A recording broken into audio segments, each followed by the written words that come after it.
La maîtrise de soi. Il faut maîtriser son état d'esprit. Éphésiens chapitre 4, verset 21 à 24 nous dit, « On vous a enseigné dans le cadre de votre union avec lui, ce qui est conforme à la vérité qui est en Jésus. Cela consiste à vous débarrasser de votre ancienne manière de vivre, celle de l'homme que vous étiez autrefois, et qui se corrompait en suivant ses désirs trompeurs, à être renouvelé quant à votre esprit et votre intelligence, et à vous revêtir de l'homme nouveau, créé conformément à la pensée de Dieu, pour être juste et saint conformément à la vérité. C'est pourquoi débarrassez du mensonge, que chacun de vous dise la vérité à son prochain. » Donc, à maintes reprises, il nous est recommandé de nous débarrasser de nos mauvaises pensées et de mauvais comportements qu'elles suscitent, afin de les remplacer par de bonnes pensées et un comportement juste et droit. Quel est votre état d'esprit?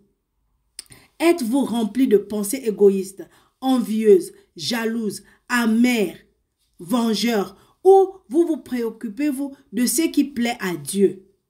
Fixez votre regard sur Dieu, sa parole et les œuvres puissantes qu'il a accomplies à notre faveur. Ou vous concentrez-vous sur votre propre détresse, votre malheur et les mauvais traitements que d'autres vous ont fait subir? Selon les Écritures, le choix vous appartient. Le choix t'appartient à toi, enfant de Dieu. Ou tu veux marcher par amour, ou tu veux marcher par la violence, ou tu veux faire la paix, ou tu veux être en guerre. Le choix t'appartient. Donc, ton état d'esprit va déterminer le degré auquel tu vas te contrôler.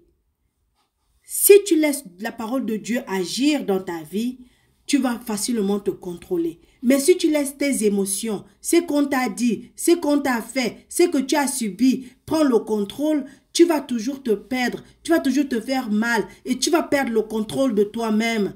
Parce que tu as une nouvelle nature, tu as la nature de Dieu en toi, qui ne marche pas avec ton état d'esprit négatif.